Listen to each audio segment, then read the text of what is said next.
안녕하세요 유튜브 시청자 여러분, 제자르입니다. 토트넘이 노팅엄을 3대1로 박살내 버리면서 손흥민의 시즌 9호 도움도 나오면서 손흥민 선수는 득점 랭킹 4위에 랭크되며 도움왕도 노릴 수 있게 되었습니다. 그리고 현재 한 경기 덜 한 상태에서 에스턴 빌라와 승률이 동률이 되면서 리그 4위 할 수 있는 유리한 고지를 점령한 토트넘인데요. 이런 상황에서 여러분들이 주무시는 동안 시차 9시간 나는 영국에서는 흥미로운 소식들이 전해졌는데 관련 소식 바로 알아볼까요? 우선 토트넘이 어떤 통계에서 리그 1위에 랭크되며 다음 시즌 우승 도전도 가능하다는 소식입니다. 해당 소식은 더 부투룸을 통해서 전해졌고, 박지성과 맨유에서 뛰었던 맨유 레전드 루니가 토트넘의 인상적인 통계를 보고 반응했다라는 기사였습니다. 내용을 살펴보면 토트넘이 노팅엄을 3대1로 잡고 이기면서 NG의 토트넘을 4위로 끌어올리기에는 충분했고, 특정 통계에서 토트넘을 공동 1위에 올라가게 만들었다. 토트넘은 크리스 우드의 동점골에도 불구하고 후반전 개선된 토트넘은 반더벤과 포로가 골을 넣으면서 3대1로 승리했다. 토트넘은 그리고 리그 4위에 올라섰다. 빌라는 브렌트포드와 무승부를 기록했고 맨유와 리버풀이 무승부를 기록했다. 토트넘은 리그 7경기를 남겨둔 상태에서 3위 맨시티에게 10점 뒤진 상태이다. 그리고 해리 네드넵은 토트넘이 4위를 차지할 것이라고 예측하기도 했다. 현재 포스테코글루의 첫 시즌은 순행 중이라고 할 수 있다. 토트넘은 수비수들의 득점이 리그에서 공동 1위를 기록했다. 일요일에 포로와 반더벤 2명의 수비수가 득점을 하면서 토트넘은 수비수 득점 부분에서 공동 1위에 올랐다. 아스날과 함께 수비수가 총 11골을 넣은 토트넘이다. 웨인 루니는 프리미어리그 프로덕션에서 이런 토트넘의 통계를 들은 후에 해리 케인을 바이에른 뮌헨에 팔았음에도 토트넘의 스쿼드에서 이런 부분에 참여하기 시작한 것이 중요하다고 말했다. 웨인 루니는 토트넘의 주 공격수였던 해리 케인을 잃은 후에 팀 전체에 골을 넣는 것을 분산시켜야 한다는 것이 매우 중요했습니다. 토트넘은 그렇게 하고 있습니다. 수비수들, 미드필더들이 득점에 참여하고 있습니다. 하면서 웨인 루니는 토트넘이 수비수들의 득점이 리그 1위인 것에 반응했다.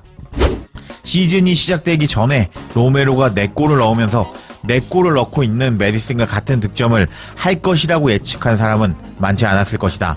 로메로는 4골을 넣고 있고 우도기 반더벤도 각각 2골을 넣고 있다. 그리고 벤 데이비스, 로얄, 포로가 모두 1골씩을 넣으면서 수비수가 총 11골을 넣은 토트넘이다. 토트넘은 이번 시즌 65골을 넣으면서 뉴캐슬과 함께 공동 득점 랭킹 5위 팀이다. 토트넘의 두 자릿수 득점자는 손흥민과 히샬리송뿐이다. 지금까지 토트넘은 균등하게 골을 넣고 있다. 하면서 토트넘이 좋은 통계를 보여주고 있다고 코멘트하는 더 부투룸이었습니다. 공격수가 많은 골을 책임져 주면 좋다고 할 수 있겠지만 이번 시즌 바이에른 뮌헨으로 우승을 하러 이적한 해리 케인의 사례를 보면 꼭 그렇지만은 아닌 것 같습니다. 해리 케인이 바이에른 뮌헨에서 골을 몰아넣으면서 현재 리그 32골을 넣으면서 득점 랭킹 1위로 2위 기라시와 골이 8골이나 차이가 나는 상황이지만 현재 순위표를 보면 레버쿠젠이 승점을 무려 16점이나 앞서면서 우승이 거의 확정된 상황이라고 할 수 있겠습니다. 그리고 레버쿠젠과 바이에른 뮌헨의 골 분포도를 보면 바이에른 뮌헨은 해리 케인에게 골이 몰려있고 수비 쪽에서는 많은 골이 나오지 않고 있지만 레버쿠젠의 경우 3명의 센터백에서 6골이 나오고 있고 윙백으로 분류할 수 있는 그리말도 9골 11도움, 반대편 윙백 텔라가 5골 2도움을 기록하면서 현재 10골을 넣고 있는 최전방 공격수 보니페이스가 장기 부상을 당했음에도 좋은 경기력을 보여주고 있는 레버쿠젠이라고 할 수 있습니다. 이렇게 레버쿠젠과 바이에른 뮌헨의 차이점만 봐도 후방에서 수비수들의 득점 지원도 중요하다고 할 수 있는데 토트넘이 프리미어 리그에서 수비수 득점 부분 순위가 1위라고 하니 토트넘이 다음 시즌에 뭔가 일을 낼 것 같은 느낌이 들기 시작합니다.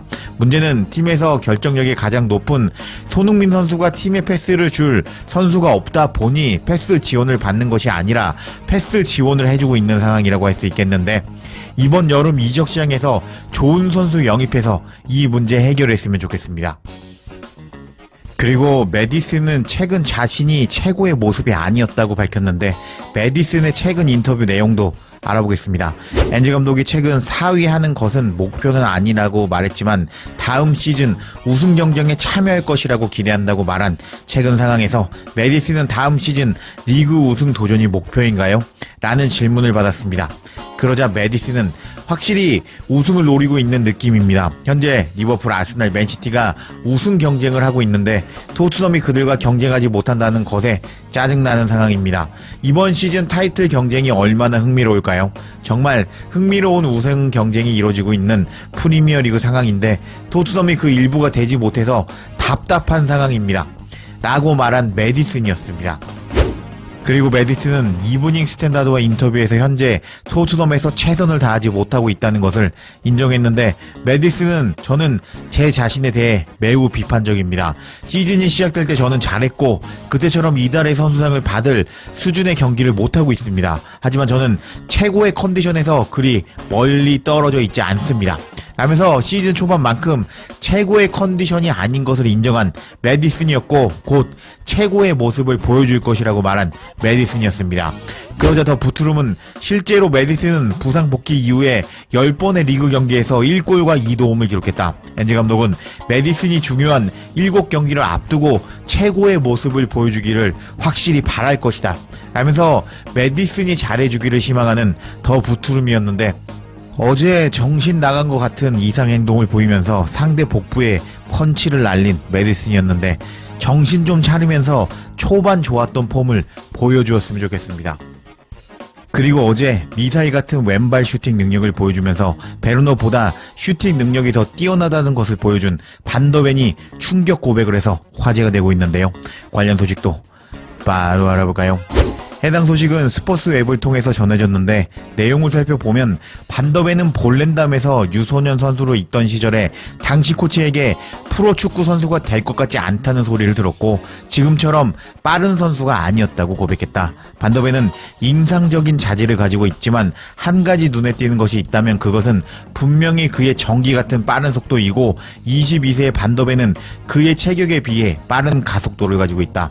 반더벤은 프리미어리그 역사상 가장 빠른 선수로 통계를 통해서 기록되었고 세계에서 토트넘의 반더벤보다 빠른 센터백을 찾는 것에는 어려움이 있을 것이다. 과거 반더벤은 자신이 너무 느렸다는 말을 들었다. 반더벤은 그의 빠른 스피드가 어디서 나오는지에 대한 질문을 받았을 때 다음과 같이 말했다. 유전인 것 같습니다. 제가 어렸을 때 공격수로 뛰었고 그때 다른 선수들을 앞지르는 스피드가 있었습니다. 그러다가 제가 선수로 안 좋은 시기가 있었습니다. 키가 갑자기 엄청나게 커지고 있었고 무릎에 문제가 있었습니다. 하지만 그 후에 훈련을 열심히 했더니 스피드가 다시 빨라졌고 스피드 컨트롤 능력이 돌아왔습니다. 하지만 저의 속도는 유전인 것 같습니다. 반더벤은 최근 몇 년간 급부상하면서 현재 최고의 젊은 수비수 중에 한 명으로 여겨지고 있지만 반더벤이 계속 순탄한 선수 생활을 한 것은 아니었다. 실제로 19세 이하 선수일 때 코치 중에 한 명이 반더벤이 다음 레벨로 올라갈 자질을 갖추지 않고 있다고 말했다고 반더벤은 밝혔다. 제가 16세 이하 선수였을 때 그때 코치는 저에게 다음 레벨로 올라가기 위한 시기가 왔어. 네가 그 수준으로 올라가지 못한다면 너는 프로축구 선수 세계에서 떠나야 돼 라고 말했습니다. 저는 계속 열심히 경기했고 훈련했고 그런 과정을 겪었습니다. 19세 이하 선수였을 때 1년 내내 열심히 경기하고 훈련했지만 1군 감독들은 저의 잠재력을 보지 못했습니다. 그때 한 감독이 말했습니다. 지금 경기하는 선수들이 반더벤 너보다 잘하는 거 알고 있지? 너는 충분히 빠르지 않은 것 같구나 라고 말했는데 저는 이게 무슨 소리지? 라고 생각했습니다. 그 감독은 우리는 너에게 1군 선수가 될 만큼의 가능성을 보지 못하고 있단다 라고 말했습니다. 그리고 저는 2019년 4월 18살이 되었을 때 아버지와 이야기를 했습니다. 제가 고등 아마추어 리그 수준으로 가서 뛰는 게 어떨까요?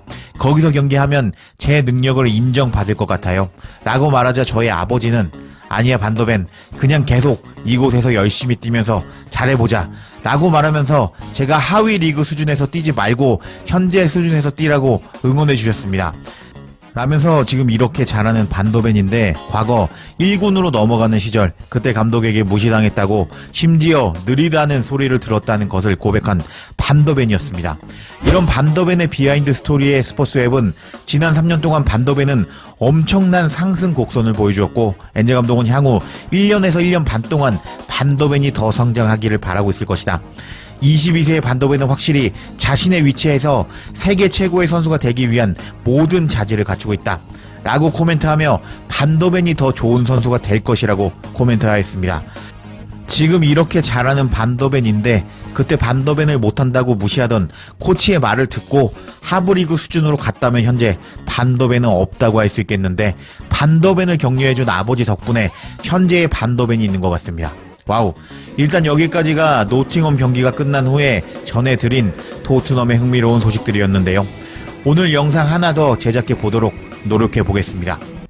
제자리에 영상 놓치지 않도록 알림 설정해 주실 것을 부탁드리며 영상 마치겠습니다. 구독과 좋아요 댓글은 사랑입니다. 감사합니다.